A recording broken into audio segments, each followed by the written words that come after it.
Vengo también de un movimiento que es la Coordinadora Nacional de Trabajadores de la Educación, porque tenemos un sindicato central, ¿no?, que es el Sindicato Nacional, pero nosotros hemos ganado, como ustedes, las provinciales, pero algunas provinciales, y es una lucha muy fuerte, que ahorita tenemos más de 1000 profesores, varios de ellos, cientos de ellos encarcelados, otros perdieron, y de hecho todos perdieron sus plazas de trabajo por negarse a ser evaluados,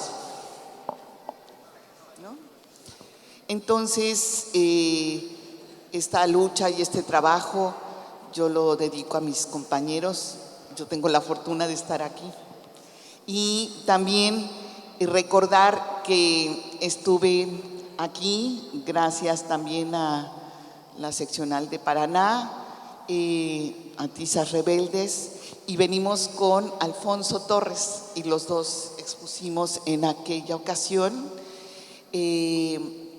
Y eso desde un pensamiento indígena es un futuro anterior. Cuando uno retorna a un lugar y escucha el río que canta, su palabra está aquí, ¿no?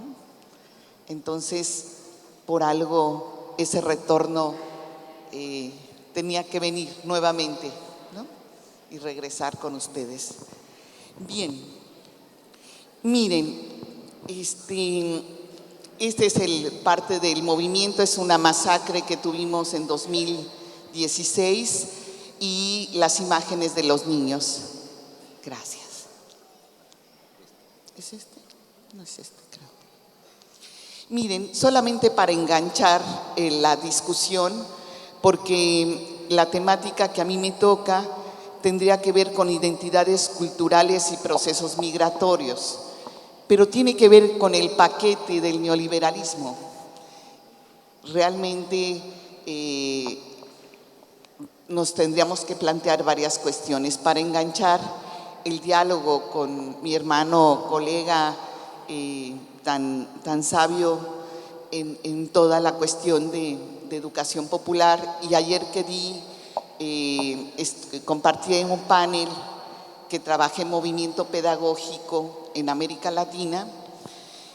Estas tesis me parecen importantes, que si bien no es que estemos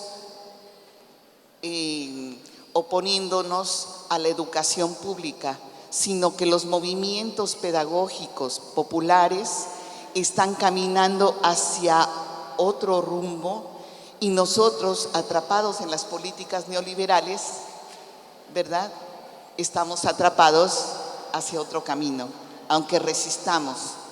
Y creo que ya debemos de pasar de la resistencia a la transformación, ¿no? Entonces, un lugar opuesto es precisamente que la escuela pública está desterritorializada, por lo que le llamamos capitalismo cognitivo, a esta parte que respondemos a las competencias, a las habilidades del Banco Mundial, ya diría Atilo ayer el maestro. Y en este lugar, mientras los movimientos, y ya lo comentó el compañero, buscan la territorialidad, nosotros estamos desterritorializados en la globalización, las competencias, las nuevas tecnologías y la relación espacio-tiempo, precisamente, y lo vamos a ver en el caso migratorio, es fundamental, esta desterritorialidad, ¿no? Gracias.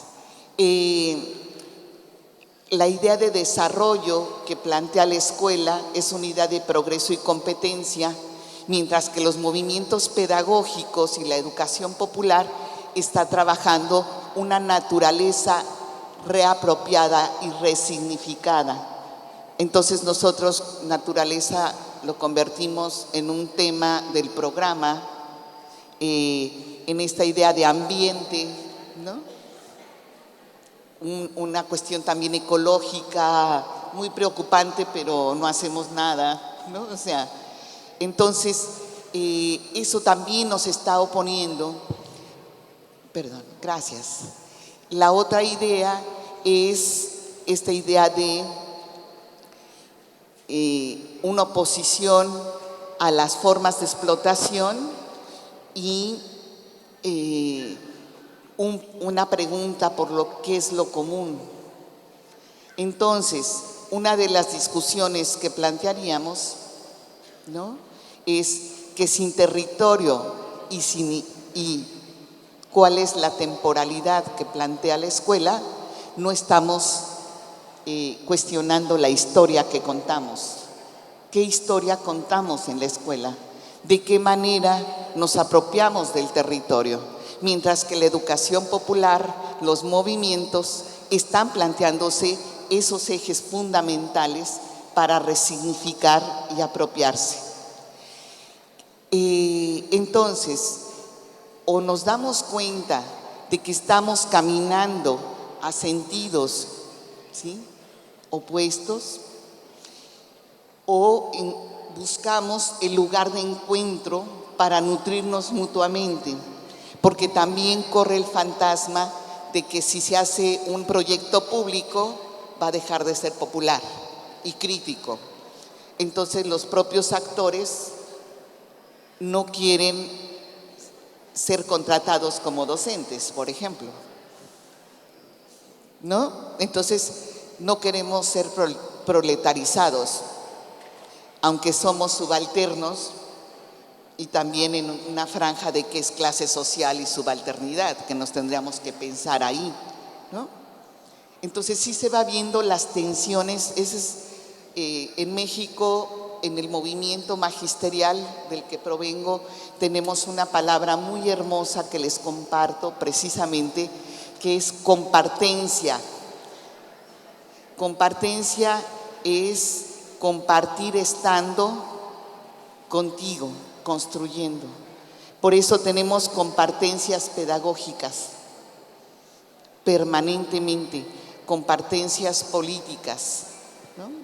Entonces, de ahí, ¿me haces favor de pasar al otro? Ay, perdón. No, salir de aquí. Gracias.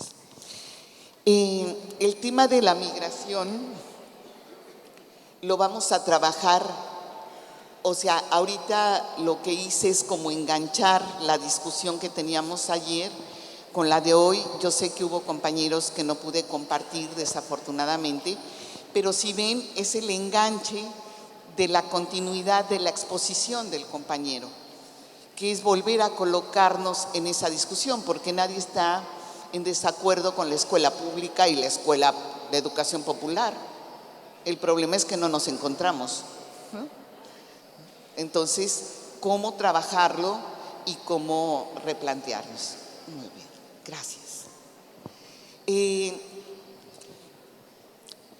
Otra tesis, son varias tesis que les quiero compartir, ojalá me dé el tiempo, pero estamos en un océano de datos y datos y ya lo vimos, que es parte de la estrategia neoliberal.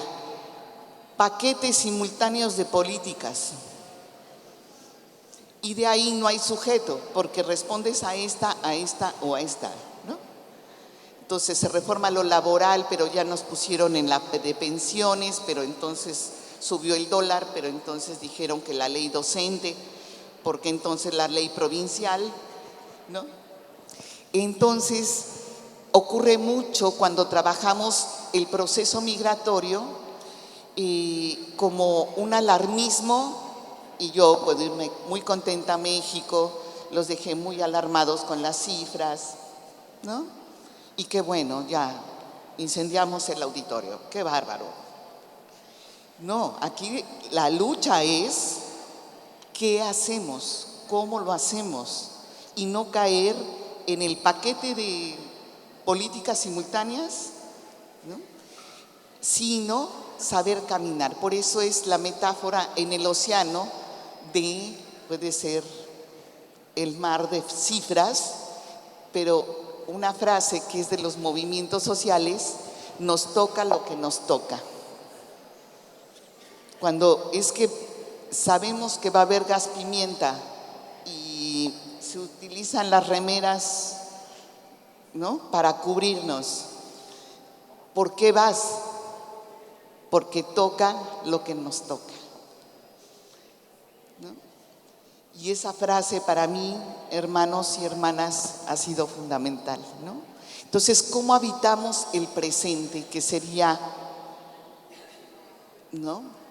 Según nos plantean que es la era de las migraciones, pero cuando nos vamos a los datos reales, el 3% de la población mundial está en migración.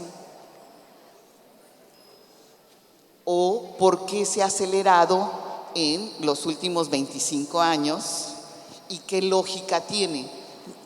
La pregunta es desarmar y no decir, no es cierto, no está la migración, porque efectivamente yo me iría mejor a aterrizar el proceso y trabajo con infancias y con jóvenes.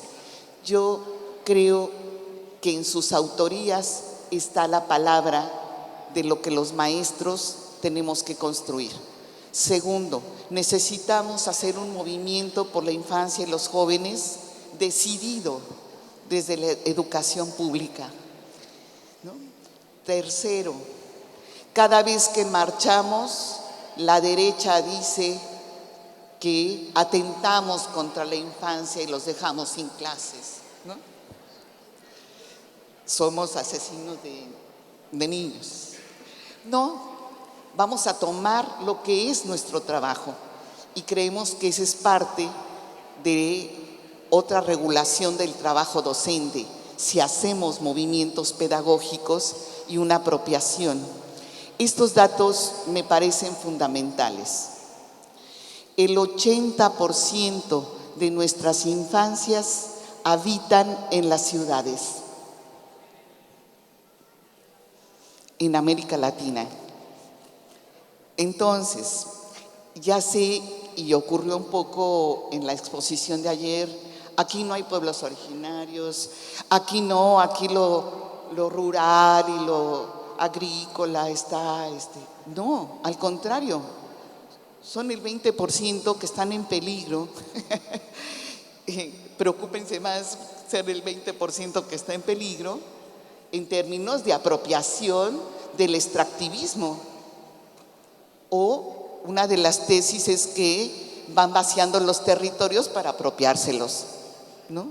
Entonces yo sí tengo que pensar que 3 de cada 10 niños, por lo menos, están en el medio urbano.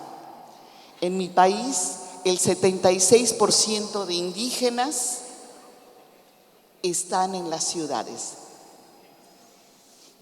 Entonces, esta dicotomía rural-urbano, ¿a quién le sirve? Pero además estamos perdiendo los territorios, ¿no? Cuidado, y los territorios son docentes. Tenemos 7 millones de niños en tránsito que aparecen como las fotografías y las imágenes de Trump y la frontera de mi país con Estados Unidos. Tenemos esos 7 millones de niños. Datos que se dan. Este es un tren que le llamamos La Bestia. Se imaginarán por qué, ¿verdad? Donde se transitan los migrantes centroamericanos para llegar al norte. Los datos de abril es que se deportaron más de 11,000 migrantes de México, a pesar de que diga que tiene una política de acogida y que qué bárbaro, no es cierto. O sea, hay este nivel de violencia y de confrontación. Entonces, una de las preguntas es ¿desde dónde miramos? ¿No? ¿Qué paradojas hay antes de qué bárbaro, qué mal están? Eso pasa en México. No es cierto. Yo estoy hablando también de la triple frontera de ustedes. Algo que ocurre en Estados Unidos y cierran la triple frontera con ustedes, ¿no? Brasil, Paraguay y Argentina. Y con la idea de los musulmanes, ¿no? Entonces, cuando se dio las Torres Gemelas, estaba cerrada la triple frontera de ustedes. O sea, ¿qué ocurre ahí? ¿Cuál es esta lógica? Y regresemos a territorio y a utopía, ¿no? Porque es maravillosa la palabra utopía y nos regresa a los territorios. ¿No? Pero estamos, como diría Bauman, en la sociedad sitiada, donde hay utopías sin topos. Entonces, ¿cómo pensamos las utopías sin topos? ¿O cómo ganar los topos de esas utopías, ¿no? O sea, nos deja ahí un nivel de reflexión. Perdón. Y la frase de Escobar, ¿no? La cultura habita en lugares. La idea de postdesarrollo. Tenemos que trabajar mucho esta política de los lugares, porque una pregunta es ¿cuál es el lugar de la escuela? Y que no es solamente físico. Esta América rebelde, pero vamos a ver solamente unas paradojas de la globalización. La globalización, por una parte, ¿verdad? En estas contradicciones se va generando dos niveles. Por un lado, la idea de progreso y desarrollo infinito, gracias a la globalización, y por la otra, ¿qué ocurre con la igualdad y los derechos? O sea, entra en una contradicción. Entonces, la globalización establece un no lugar, porque es a través del comercio y la circulación desmedida, sin lugar, que se apropia y genera la ganancia. En cambio, la lucha por los derechos son desde un lugar. Por eso somos enemigos del neoliberalismo, pero nos atacan mucho, pero más bien nos tienen miedo, porque somos los que podemos y somos las que podemos generar la apropiación del lugar y romper estas cadenas, digamos, de relación.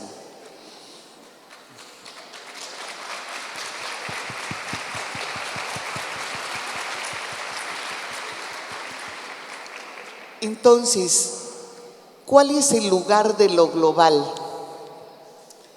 El tiempo es capital como espacio virtual circulante, ¿no? Sin agencia, sin historia. Perdón que me avance por el tiempo, pero el tiempo y espacio, sí se nota, es global, capital, ¿no? Y lo urbano, mientras el espacio es condenado a la naturaleza, a la tradición. Esa contradicción fundamental nos lleva a generar otras historias, nos lleva a lo que dice Boaventura, pero no como muletilla, sino cómo expandemos el presente y acortamos el futuro. Porque si ven, el futuro infinito nos aleja del presente con un espacio. O sea, la postura pedagógica es la apropiación del presente. Una tesis que también les comparto es de Sibeki o Sibechi, como ustedes lo pronuncien, que es, ya estamos en movimientos que no son en sí mismos sociales, sino, por un lado, la gran contradicción de este no lugar producido por la extrema explotación ha hecho que seamos sociedades en movimiento. Y esta referencia me parece poderosa porque rompe tanto el individualismo de vino un migrante, Patricia es de México. No, soy una sociedad en movimiento que represento múltiples voces, ¿no? Pero los movimientos sociales se han apropiado y han hecho, como sociedades en movimiento, proyectos propios de salud, de educación y de trabajo. Y nosotros nos hemos quedado sin movimiento y sin sociedad, dialogando y peleándonos con cifras del Banco Mundial, con mantener el empleo, que es muy válido, pero sí van viendo que estas tensiones nos colocan en varios planos. Bueno, ¿me puede decir el tiempo, por favor, para no cansarlas y cansarlos? ¿Qué ocurre con la migración y el trabajo y la mirada de la migración desde los niños? 5 minutos. Desde los niños. Ni modo, pasaré rapidísimo porque son producciones de niños. Eso me preocupa no respetarlos. La infancia en su condición urbana, por ejemplo, migratoria en muchos casos. Los niños protegidos en el subte, pero ¿cuál es su condición? Y su padre es migrante y él sí ve en el rostro del niño, los niños mirando, ¿no? Esta foto me parece bellísima porque hay que mirar e interrogar. La niña está vendiendo en el piso, ¿no? Pero al mismo tiempo tenemos que mirar y mirar qué está escribiendo. Entonces, valorar cómo los migrantes, ellos sí valoran el conocimiento de la escuela, no es cierto que no.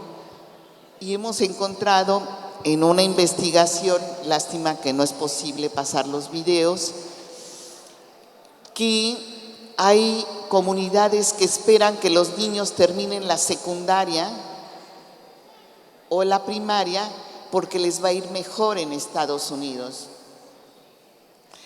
Entonces, resulta que estamos formando un ejército escolar para la explotación terrible, pero saben que es fundamental.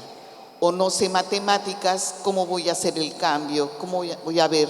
¿Cómo le voy a pagar al coyote, que es el que los pasa en el comercio casi humano, ¿no? El problema es nuevo, no es cierto, pero ¿cómo lo trabajamos o por qué se ha exacerbado? ¿Qué piensan las infancias de la ciudad? Perdonen que no pueda leerlo. ¿Y por qué hay que pensar ya en zonas de experiencia? ¿No? ¿Qué tan grande es el mundo del Topos de la Utopía? ¿Recuerdan? Que el zapatismo, y este es un mural zapatista, que plantea que si el mundo no tiene un lugar para nosotros, otro mundo hay que hacer. ¿No? Qué bueno que están para mis compañeros arrasados por el Tren Maya. Migración jornalera. Es distinta la migración de los niños y los docentes desde el contexto. Tenemos que estar trabajando contexto permanentemente. Entonces, y pensar que la expresión gráfica de los niños y las niñas no son cosas lindas, sino son formas de construir demandas políticas. Cuando pensemos en los niños, en las niñas, en los jóvenes, y siendo, ¿no?, género correcto, y las jóvenes, vamos a tener que decir que son sujetos políticos con demandas. Y no hemos resuelto el problema del trabajo. Solamente decimos, los niños que no trabajen, pero los explotan. Los dejo en peor condición. Y la escuela tiene que discutir esta cuestión del trabajo. Entonces, esta niña que se llama Manuela, ese dibujo lo quiero mucho porque es la escuela de Manuela. Se imaginarán la escuela con estos colores, ¿verdad? Con unos corazones flotando. Pero lo que ayer discutían en su mesa, Manuela nos dice, algunos me dicen, ay, parece un pajarito, es una avioneta fumigando, porque Manuela está en un campo agrícola, ¿no? Entonces, ay, mira, es que dibujó como Disney. Los niños son muy creativos, ¿no? Pero eso los neutraliza. Es como las mujeres somos muy sensibles y entonces ya no tenemos derechos de género, ¿no? O sea, me preocupa esa visión y cómo la tendríamos que repensar. ¿Le pasas al siguiente, por favor? Gracias. Y resulta que de donde es Manuela se dibujan dos soles, porque están a 60 grados de temperatura y es el desierto de Tijuana, ¿sí? Y esta es la cuestión, hacen florecer el desierto y es la frontera con Estados Unidos para que pase el jitomate, para que pase todos los productos de mejor calidad y rápidamente a Estados Unidos. Pero estos son agroquímicos, pero cuando los dejan de poner, destruyen el desierto mismo, que es un ecosistema, ¿no? Siguiente, por favor. Siguiente, por favor. ¿Y qué creen? Esta es la escuela de Manuela. Entonces, si yo pienso que Manuela dibuja muy bonito y que es muy creativa y los corazoncitos, resulta que en el desierto son tubos y estos son plásticos negros. Esas son las aulas y porque son migrantes son aulas móviles. Entonces prefiero leer el dibujo de Manuela como una demanda política, que es la escuela que ella quiere. Y esa es la que tenemos que construir para Manuela, ¿no?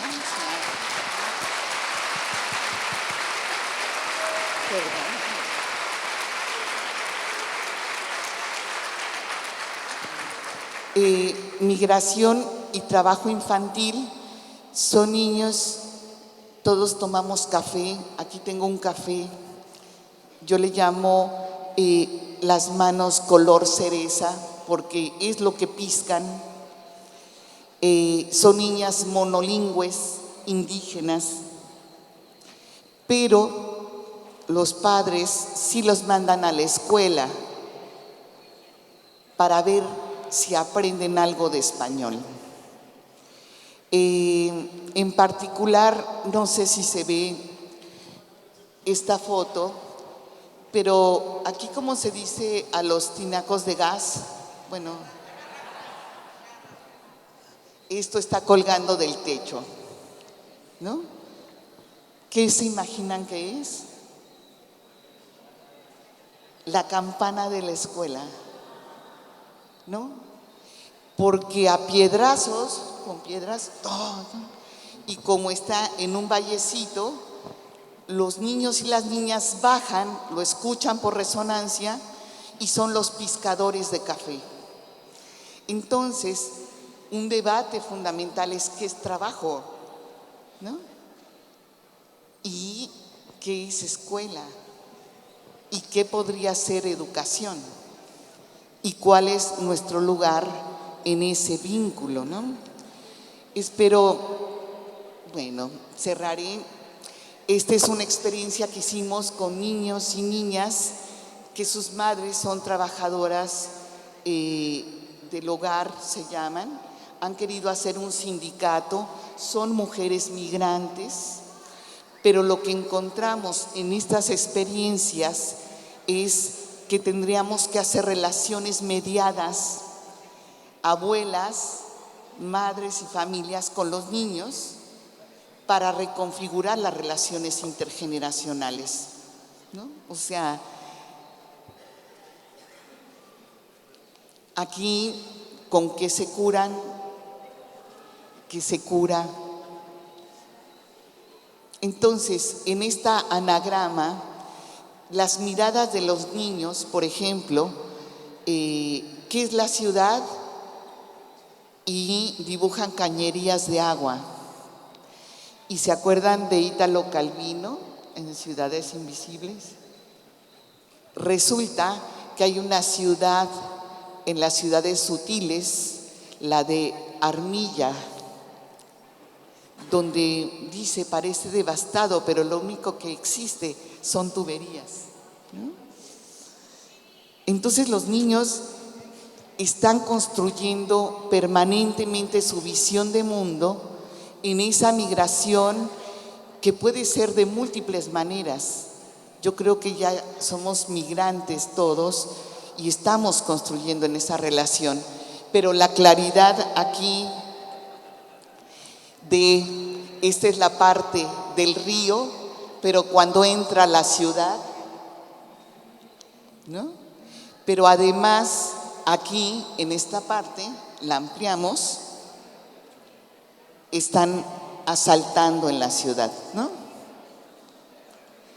Entonces, el antes, ay, perdón, disculpa. Esto que discutíamos, cómo era la niña en su pueblo y ahora en la ciudad. Cómo era, ¿verdad?, su mamá en el pueblo. Claro que había manzanas, pero ahora su mamá está en la ciudad. Y si ven la línea entre el verde y el asfalto, ¿no? Y lo que se tiene que jugar en el pueblo y lo que ahora se juega en la ciudad. El problema aquí es que está de acuerdo. La ciudad es progreso, la ciudad es desarrollo, la ciudad, aquí estamos bien, ¿no? Y una de las preguntas, ¿y por qué no te gusta allá? Es que todo lo tienen que hacer, ¿no?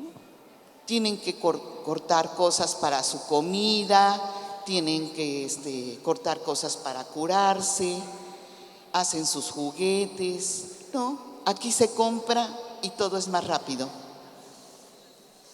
Entonces regresamos al problema de que la escuela, ¿qué está haciendo?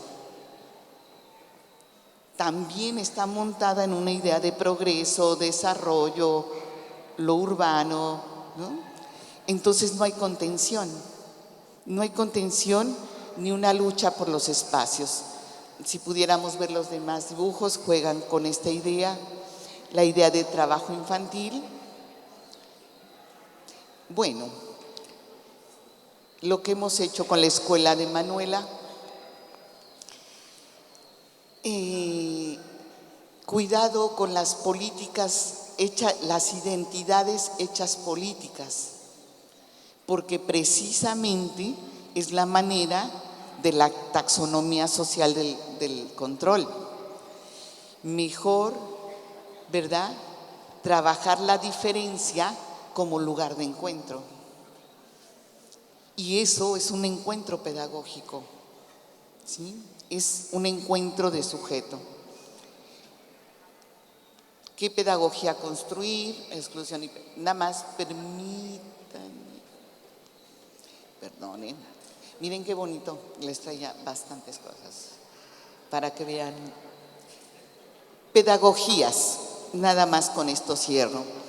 Propuestas de pedagogías, compañeras, compañeros, hermanos docentes de mucho cariño.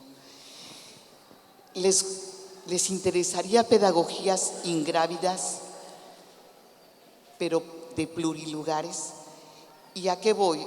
Ahí hasta pueden consultar, están en los sectores académicos desde donde también yo vengo, los migrantólogos, y han hecho un sector de migrantología. Y yo así como, bueno, hablar de pobres también es redituable económicamente, y de buenas personas, basta, porque nunca vamos a avanzar. Hay una investigación que plantea que los migrantes construyen identidades ingrávidas. O sea, como no hay un espacio específico. Y la pedagogía de la escuela pública parece que porque estar en el aula ya tiene un centro de gravedad. Yo digo, vamos a trabajar pedagogías ingrávidas, pero de los plurilugares. De dónde vengo, en dónde estoy y muy importante, a dónde voy. Pedagogías del lugar, pedagogías de lo circular a lo espiral, pedagogías nómadas pero fronterizas, en la frontera. En un estar, pedagogías del estar siendo, pedagogías cartográficas del presente. Ese me parecería un reto curricular y pedagógico fundamental. Pedagogías del cuidado, caminando juntos y juntas. Pedagogías del buen vivir, que agrandan el futuro anterior al ocupar y expandir el presente. Esa es la propuesta de construcción, de veras. Muchas gracias.